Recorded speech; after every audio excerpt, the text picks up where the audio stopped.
आज हम इस वीडियो के माध्यम से क्लास 9th के मैथिली बुक जो है उसका दूसरा चैप्टर मधुरमणि जो कि लिखे हैं डॉक्टर कांचीनाथ झा किरण जी, उस चैप्टर को इस वीडियो के माध्यम से पढ़ेंगे। इसमें मधुरमणि जो चैप्टर है उसका लेखक डॉक्टर कांचीनाथ झा किरण जी है। जो कुछ था आओ अपना सब मधुरमणि जे चैप्टर छै एक एक बात हम मैथिली में बुझाबै छी और अपना सब पढ़ै छी। तो सबसे पहले चैप्टर पढ़े से पहले हुनकर जे लेखक छथिन डॉक्टर कांचीनाथ झा किरण, उनके जीवनी के बारे में पढ़ै छी। डॉक्टर कांचीनाथ झा किरण का जे जन्म भेल छल 28 दिसंबर 1906 ईस्वी में भेल छल। जन्म स्थान के बात करी तो हुनकर जन्म धर्मपुर गाँव में, जिला दरभंगा में जे पड़ैया धर्मपुर गाँव में भेल छल, जे कि दरभंगा जिला में पड़ै छै। हुनकर निधन जे छै अहाँके 5 मार्च 1989 ईस्वी का भेल छल। हुनकर कुछ वृत्ति छै, यानी वृत्ति अर्थ है पेशा, कि ओ की कतऽ काम काज करै छल। देखियो, प्रारंभ में सरसोपाही के उच्च विद्यालय में शिक्षक रहलखिन। तदुपरांत ओ ललित नारायण मिथिला विश्वविद्यालय में प्रधानाध्यापक के पद पर।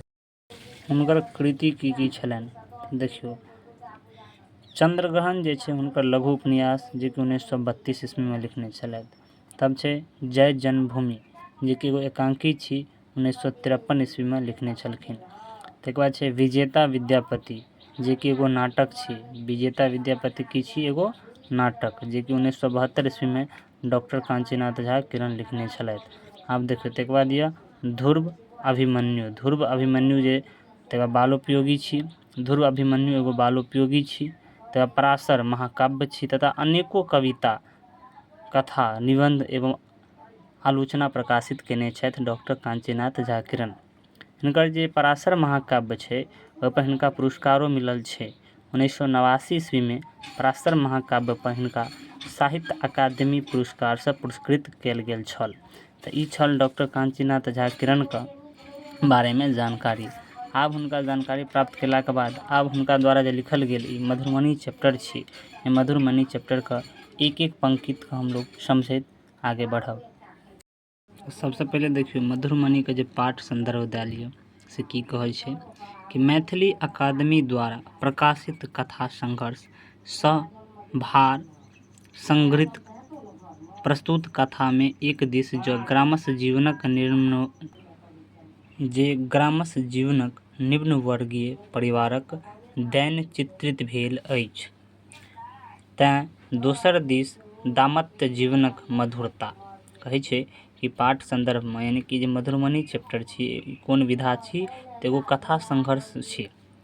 ठीक छै, एगो कथा छी जेमे एक दिस ग्रामक जीवनक जे छै निम्न परिवार, यानी कि जे मिडिल फैमिली है छै, मध्यम वर्ग जकरा कहै छियै, ओहि परिवार के चित्रक वर्णन कयल गेल अछि।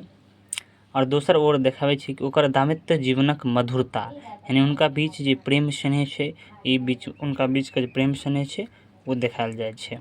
एक दिस जे विकलांग ओ बेरोजगार पति तथा कमासुत पत्नी का पारस्परिक मधुर मानसिक द्वंद्व का अर्थ है छै झगड़ा आबै में आबै, तो दोसर दिस आदर्श गृहिणीक आदर्श व्यक्तित्व स्वाभाविक चित्रांकन कयल गेल अछि।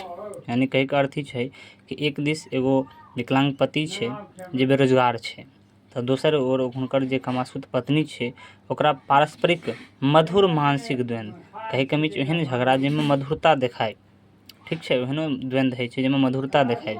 तो दोनों के बीच जे मधुरता छै, द्वंद्व है छै, द्वंद्व करते ले झगड़ा देखे में आबै छै। तो दोसर दिस देखे छियै कि आदर्श गृहिणीक आदर्श व्यक्तित्व स्वाभाविक चित्रांकन मिले छै। ठीक छै, चलू अब मधुरमणि का चैप्टर जे के बारे में पढ़े छी।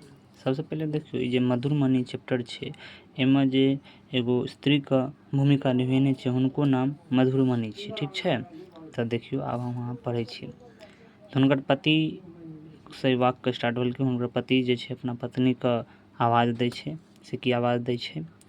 भानस भेलै? हुनकर पति कहै छथिन। तो पत्नी उनका से जवाब दै छै, हाँ भानसेटा 9टा तीमन सचार लागल राखल या। काज ने धंधा तीन रोटी बंधा। दरवाजा पर बैसल बैसल बात गढ़ैत रहता। भानस भेलै भानस भेलै। देखियौ मधुरमणि जाहिमे एगो स्त्रीके भूमिका निभा रहल अछि। हुनकर पतिके नाम छनि मोचन। देखियौ आगू बतायल गेल छै हुनकर पतिके नाम की छियै तऽ मोचन। तऽ मोचन व्यक्ति जे छलखिन ओ आवाज दै छथिन अपन पत्नीके कि भानस भेलै। तऽ हुनकर पत्नी जे छै मधुरमणि ओ कहै छथिन भानसेटा नहि भेलै 9टा तीमन सचार लागल राखलिए। सचार लागल राखलिए के अर्थ भेलै कि एकदम जे छै स्वादिष्ट 9टा तीमन बनल अहाँके लेल राखल यऽ। काज नहि धंधा आ 3 रोटी बंधा। कहैके अर्थ काज नहि हिनका कोनो धंधा छै आ 3टा रोटी हिनका बान्हल छै। भरि दिन दरवाजा पर बैसल जे छै हमेशा कहैत रहै छथिन भानस भेलै भानस भेलै। ई कनि उच्च स्वरमे हुनकर पत्नी जे छलै मोचनके पत्नी मधुरमणि ओ कहै छथिन। मोचनके दोसर वाक बजबाक साहसो नहि भेला। ई बात जब सुनलखिन मधुरमणिके कहैत तऽ मोचन जे छै दोसर कोनो वाको नहि कहलखिन।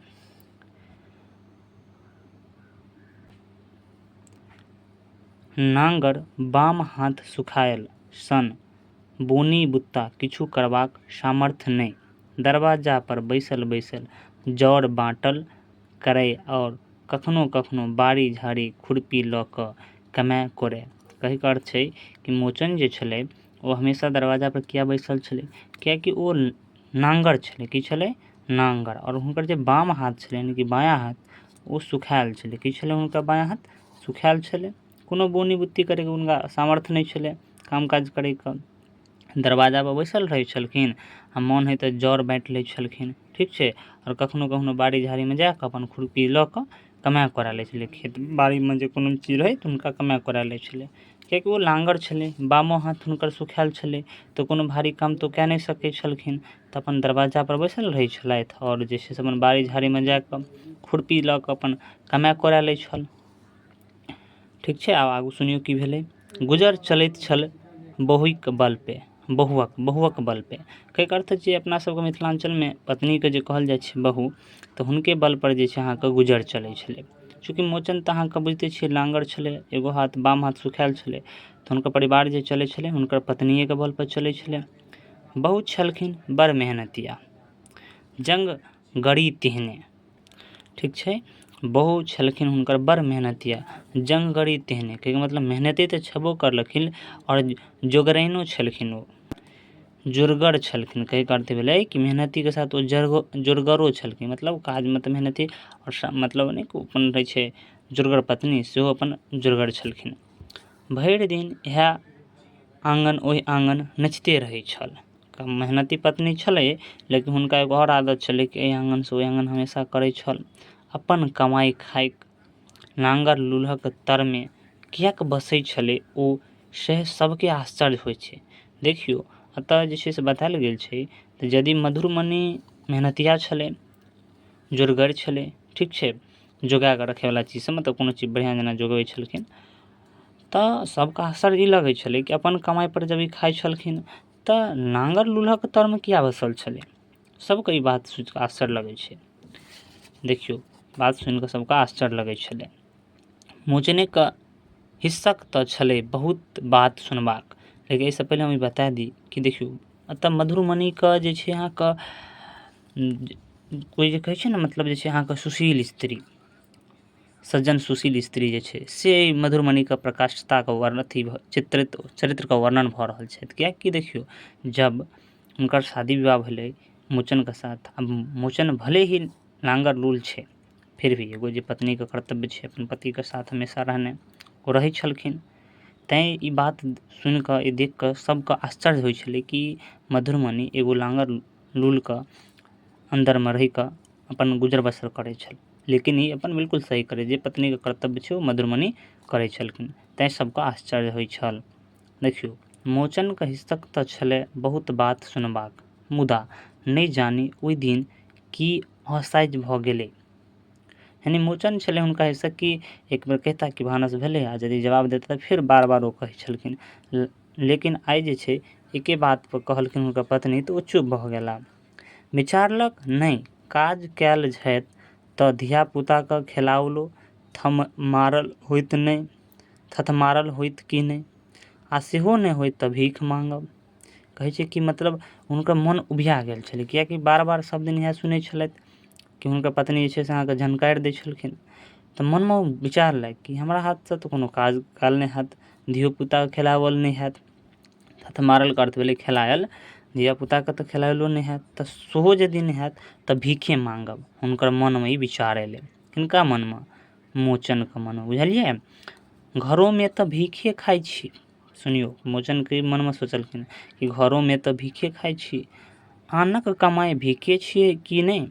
कहैके अर्थ छै हुनकर, चूँकि तऽ पत्नी कमा कऽ खुआबै छलै ने, चूँकि मधुरमणिके बदौलत हुनकर परिवार चलै छलै, तऽ तैँ मोचन सोचलथि कि हमरा तऽ भगवान हाथ नहि देने छै, लूलहर छै, तऽ हम अपन जे छै अहाँके भीखे माँगि कऽ खायब। घरोमे तऽ भीखे माँगि कऽ खाइ छी, यानी आनक कमाइ जे खाइ छी। मारू मुँह एहन जीवनके। कहैके अर्थ छै कि मोचन अपना जीवनके जे छै से धिक्कार कऽ रहल छै कि हम एहन जीवनके अधिकार छी भाय जे दोसरेके माँगि कऽ खायब, भीखे माँगि कऽ से बढ़िआँ खायब। एतऽ तक भेल। मोचन चुप्पे अपन जे फाटल पुरान छलै तकर मुठरी बान्हि कऽ काँखमे लटका लाठी पर दैत विदा भऽ गेल टीसन पर। देखियौ, ई बात जब हुनका मनमे एलै कि हम जे छै से अहाँके दोसरके कमाइ खाइ छियै से बढ़िआँ छै से भीखे माँगब, ताहि दुआरे अपन चुप भए गेल आओर अपन जे फाटल पुरान छलै कपड़ा वस्त्र ओ की कहलक, एगो मोटरीमे बान्हि लेलथि आ काँखमे लऽ कऽ लटकेलथि आ लाठी पर लटका काँखमे लऽ कऽ लाठी पर लटका कऽ विदा भेलखिन। कतऽ भेलखिन? तऽ टीसन पर। कतऽ जाय लेल चलखिन ओ? टीसन पर। देखियौ एतऽ आयल छै टीसन। टीसन जानै छियै ककरा कहै छै? टीसन के अर्थ की भेलै? बोलचालमे बच्चा सब जेनाकि कोचिंगो कहि दै छै टीसन, लेकिन टीसनके अर्थ से नहि भेलै। टीसनके अर्थ भेलै स्टेशन बाजार। टीसनके अर्थ की भेलै? स्टेशन बाजार, यानी कि जतऽ स्टेशनके अगल बगलके जे बाजार छै, स्टेशन बुझियौ, एक तरहसँ स्टेशन कहि सकै छियै, स्टेशन भेलै। तऽ स्टेशनके लेल ओ विदा भऽ गेलै, ठीक छै। आब देखियौ, मधुरमणि दालिके अधन चढ़ा साग झाड़ि रहल छल। मतलब ओ दालिके अधन चढ़ेने छलथि आओर साग झाड़ि रहल छलथि, तखने तऽ मोचन टोकने छलै। मतलब हुनका मोचन तखने टोकने छलखिन कि भानस भेलै, तऽ ओ नहि कहलखिन, शुरुएमे हम पढ़ेलहुँ ने कि ओ कहलखिन, मधुरमणि जवाब देलकै कि 9टा तीमन सचार लागल राखल छै, यानी स्वादिष्ट 9टा सब्जी अहाँके लेल बनल रखल छै। ई बात तखने भेल छलै जखन मधुरमणि दालि जे छै अहाँके अधन चढ़ेने छलै आओर साग झाड़ै छलै। मुँहमे एलै से कहि हाय हाय साग धोलक। मतलब ई बात कहि कऽ अपन मधुरमणि साग धोअ लागल छलथि। दालि लगा कऽ मड़ुआ पीसऽ बैसली। देखियौ, ई बार बार एग्जाममे अबै छै कि मधुरमणि कथी पीसऽ बैसली, तऽ याद रखबै मड़ुआ। दालिके अधन लगा देलखिन और कथी पीसऽ लगलखिन, तऽ मड़ुआ। बार बार नमाके जे वार्षिक एग्जाम है चाहे टेस्ट एग्जाम है ओहिमे अबै छै कि मधुरमणि कथी पीसऽ बैसलथि, तऽ मड़ुआ पीसऽ बैसलथि, ठीक छै। और कथीके अधन चढ़ेने छलखिन, तऽ दालिके अधन चढ़ेने छलै, ठीक छै। आब सुनियौ, तऽ बैसलथि ओ मड़ुआ पीसने। सब दिन जाँताके गति संगे ओकरो मुँहसँ लगनी झरना जकाँ बहै छलै। कहैके अर्थ भेलै कि जब ई जे छै से पहिले जे अहाँके मधुरमणि जाँत पर कोनो चीज पीसै लए बैसै छलखिन तऽ जाँतो चलै छलै आओर हुनकर मुँहो चलै छलै। कथीसँ? तऽ अपन गीत आर गबैत अपन पीसै छल। मुदा आइ ओकर मन ठीक कहाँ छलै। कहिके छै आइ जे छै हुनकर मन कुछ ठीक नहि लागै छै। अपराह्न भऽ गेलै ने, अपराह्न भऽ गेलै रहै ने। अपराह्न अर्थ भेलै कि लेट भऽ चुकल छलै ने। एक कोन बासी रोटी भिनसरे मनसाके पेटमे पड़ले छलै। कहिके अर्थ छै मधुरमणि लेट भऽ किया गेलै, कियाकि ओकरा याद देलै कि हुनकर जे पति छलै, के छलै मधुरमणिके पति, तऽ अहाँ सब कहबै मोचन छलै हुनकर पति। तऽ हुनकर पतिके जे छै एक भोरे देने छलखिन अहाँके बासी रोटी, ठीक छै। ताहि दुआरे ओ जल्दी जल्दी खाना बना रहल छथिन। कखने नहि बिलायल होइतै। देखियौ, मधुरमणि तमसेले जरूर अपना पति पर, लेकिन अपना पतिके जे छै से केयरो करै छथिन। सोचै छथिन कि हुनका भोरे हम देने रहियै बासी रोटी, ओ तऽ खा कऽ कखन ओ बिला गेल हेतै पेटमे ने, ताहि दुआरे ओ जल्दी जल्दी कए रहै छथिन। तैँ दू झिक पीस आ उठि कऽ आँच उसकाबै उसकाबै छथिन, मतलब कनि जाँतोसँ पीसो लै छथिन आ जाकऽ जे छै से अहाँके दालिके जखन छै ओतऽ आँचो दऽ दे अबै छथिन ताकि जल्दी बनि जाय दालि, आ तब मड़ुआके रोटी बनेतै। दालिके लारिकऽ सिझले कि नहि देख कऽ मसूरीके दालि, मौसरी दालि, यानी कि अहाँके पूछतै कि मधुबनी कथीके दालि बनबै छलै, तऽ मौसरीके दालि बनबै छलै। ठीक छै। आन दिन कड़ाहीमे पड़िते जेना भक्का भक्का भऽ जाइत छल, आइ पाथर भऽ गेलै। कहैके अर्थ छै चूँकि जाहि दिन अहाँके कोनो चीज करैत लेट भऽ जायत ने तऽ अहाँ करितो रहबै तऽ लागत कि मतलब नहि भऽ रहल छै। तेनाहिते हुनका भेलै मधुबनीके। आन दिन जे मसूरके दालि बनबै छलखिन तऽ तुरन्ते हक्का बक्का बक्का भऽ जाइ छलै, यानी सीझ जाइ छलै, लेकिन आइ पाथर भऽ गेलै। फेर मड़ुआ पीसऽ लगली, फेर ई देख कऽ अपन मड़ुआ पीसऽ लगलखिन। दालि ढहलै तऽ साग ओहिमे दऽ देलकै, मतलब दालि जब अहाँके गढ़ेलै सिझलै तऽ ओहिमे साग दऽ देलखिन। दाबीसँ लारी लारी ढाकनसँ झाँपि जाताके हाथर पकड़लक, पीसऽ लागल। दालिके अपन झाँपि कऽ दाबि कऽ ठीक छै अपन जाता ओ पीसऽ लगलखिन। ओहिक मधुरमनी थिक लगनी गीत ओकर पीठमे उपरोज करैत रहैत छलै मुँहमे आबक लेल, मुदा आइ जेना सब गीत मुरझा पड़ल रहि गेलै। कहै छै इएह मधुरमनी छथिन जे जब जाँतसँ कोनो चीज पीसै लए बैठै छलखिन ने तऽ हुनका तऽ गीतके बुझियौ कि एगो कतार लागि जाइ छलै, लाइन लागि जाइ छलै, मुदा आइ जेना लगै छै गीत सब मुरझा गेल छै, चुप्पे पीसै रहल। मधुरमनी मर ई की आइ चुप्पे छी? आब देखियौ, आबुथ बैसथू, कहै छथिन आबथू बैसथू, मधुरमनी उत्तर देलकै। केओ एलखिन आब हुनका आँगन तऽ जवाब दै छै मधुरमनी मरि गेलही की आइ चुप्पे छै। चूँकि मधुरमनी अहाँके अखने किछु देर पहिले पढ़लियै ने कि मधुरमनी जे छै एहि आँगनसँ ओहि आँगन हमेशा नचिते रहै छलै, सबसँ बात विचार करिते रहै छलै, लेकिन आइ ओ चुप्पे छै। तैँ जे हुनका आँगन एलै ओ कहै छै मधुरमनी मरि गेलही की, तऽ ओ मधुरमनी जवाब देलकै आबथुन बैसथुन। किछु होइ छौ? सतना माय प्रश्न करैत देहरी लगे बैस गेलै। कहैके मतलब हुनकासँ के पुछलकै तऽ सतना माय। देखियौ सतना माय एलै, सतना माय मधुरमनीसँ इएह पूछैत कि मरि गेलियै, तऽ ओ जवाब देलखिन नहि बैसो आबिथू बैसथुन। तऽ सतना माय पूछने छलै, के पूछने छलखिन? सतना माय। कहाँ किछो होइ छै, अपराह्न भऽ गेलै ने, अपराह्न भऽ गेलै आ भानसक पुछारी केलकै तऽ उनटले हमही झचकारी लेलियै, तैँ हाय हाय करै छी। देखियौ कते बढ़िआँ पत्नी छै, पतिके झचकारलकै, ओहो पर पश्चाताप कऽ रहल छथिन ने कि भाइ लेट भऽ गेलै ताहि दुआरे हम भानस जे छै से अहाँके तेजीसँ कऽ रहल छी। ई अपन पतिके झचकारियो देलकै, लेकिन हुनकर केयरो कए रहल छथिन ने कि एखन तऽ ओ उगले छथिन। ठीक छै। ताहि दुआरे देखियौ एहन झगड़ा जे छै, द्वन्द्व जे छै, ई भेलै अहाँके मधुर द्वन्द्व। ठीक छै, मीठा झगड़ा कहल जाय। जातक गति आओर तेज भऽ गेलै उठल। ओना मधुरमनी खूब गप्पी, देखियौ मधुरमनी जे छै खूब गप्पियो छथिन, सब हिनका लपटोरनी कहै छल। ई बार बार पूछै छै एग्जाममे कि मधुरमनी चूँकि गप्पी छलै तऽ सब हिनका की कहै छलै, तऽ ध्यानसँ देखियौ हिनका लपटोरनी की कहै छलै हिनका? लपटोरनी। मुदा आइ ओकर बस चलितै तऽ अपन मनक संगी जातिके चलबैती। देखियौ सब हुनका लपटोरनी कहै छल। बार बार परीक्षामे पूछै छै कि मधुबनीके सब की कहै छल, तऽ लपटोरनी कहै छल। बुझलियै? हुनकर आइ मोने नहि ठीक छै, नहि तऽ जातके संगे हुनकर मुँहो चलितै गीत संगीतके साथ। बाजलह तऽ कोन बेजाय कहलक। देखियौ सतना माय की कहै छै, आब देखियौ बाजलहक तऽ कोन बेजाय कहलक कि जे सतना माय एलै ने कहलकै ने मधुमती कि हम अपन पतिके झचकारि देलियै, कनि बजलियै। ठीक छै। ताहिपर सतना माय की कहै छै, देखक बाजलहक तऽ कोन बेजाय केलक, कोनो जोकरक तऽ नहि छ, कपार पर पथायल छलू तोराई, नहि कमायल होइ छै तऽ भिखे माँगि लाउते सेहो नहि। देखियौ सतना माय जे छै एहन स्त्री यदि किनको जीवनके सम्पर्कमे अछि तऽ ओ जीवनके खराब कऽ सकैत छै। किएकि देखियौ नीक बुद्धि नहि हुनका सिखा कऽ हुनकर पतिके जे छै अहाँके बुराइ कऽ रहल छै। ठीक छै, से हिनकर मतलब अहाँ बजलियै तऽ नीके केलियै ने, कोनो जोकरक तऽ नहि अहाँके पति। अहाँके कपारपर बैठल अछि, नहि कमायल होइ छै तऽ भीखो माँगि कऽ लेतै ने। मधुरमणिके नहि सहल भेलै सतना मायके बात। देखियौ मधुरमणिके ई बात जब सुनलकै सतना मायके मुँहसँ तऽ हुनका बर्दाश्त नहि भेलै। अपन साईके मतलब पति जे, चूँकि मिथिलाञ्चलमे चूँकि मैथिली पढ़ै छियै तऽ मिथिलाञ्चलमे पतिके साईं कहल जाइ छै।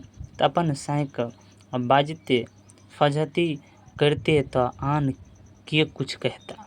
मतलब अपन पति पत्नीके बीच झगड़ा होइ छलै तऽ अपन सबकिछु कहै छल, अपन झगड़ा करै छल, लेकिन दोसर केओ जे फजहति कऽ देलकै से किया कहतै। ओकर देह गरम भऽ गेलै, डोका सनक आँखि जेना द्विगुना पैघ भऽ गेला। आगू देखियौ की कहै छथिन। आब हुनकर आँखि तऽ दुगुना भऽ गेलै डोका सनके मधुरमणिके।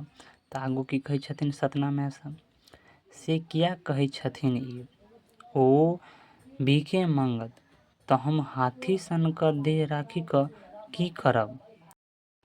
ओ हमरा कमाइ कऽ खुएबैत से बड़ी बढ़िआँ, आ ओकर हाथ पैर भगवान हरि लेलखिन तऽ भीख मांगत, ओकर सन लूरि ककरा छै।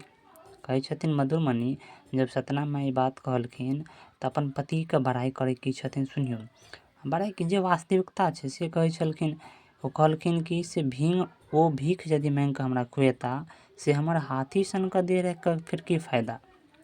आँय, हुनका यदि भगवान हाथ पैर हरिये लेलकै तऽ ओ भीख मांगता, ओकर सन लूरि ककरा छै, मतलब गुण ककरा छै।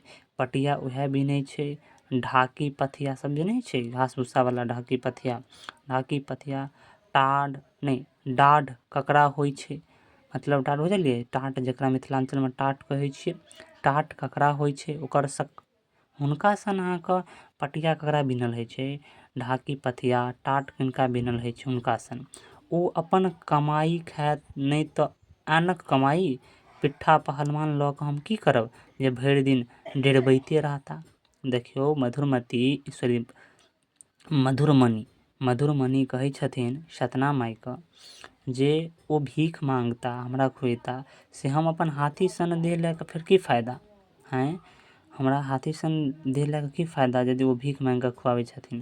देखियौ पतिएटा कर्तव्य नहि होइ छै कि अपन परिवारके ओ पोषण पालन करै, पत्नियोके कर्तव्य छै, हुनका अन्दर यदि गुण छै तऽ ओ अपन परिवारके पोषण पालन कऽ सकै छै, बिल्कुल करै छै कि अपन मिथिलाके जे नारी सब छै एहि सबमे बिल्कुल आगे छै। तऽ देखियौ की कहै छथिन, तऽ ओ सतना मायके कहै छथिन कि भगवान हुनका हाथ पैर हरि लेलकै तऽ एकर मतलब कि ओ भीख मांगथिन। हैं, हुनका कोन गुण नहि छै, कोन लुरि नहि छै, पटिया उएह बीन लै छथिन।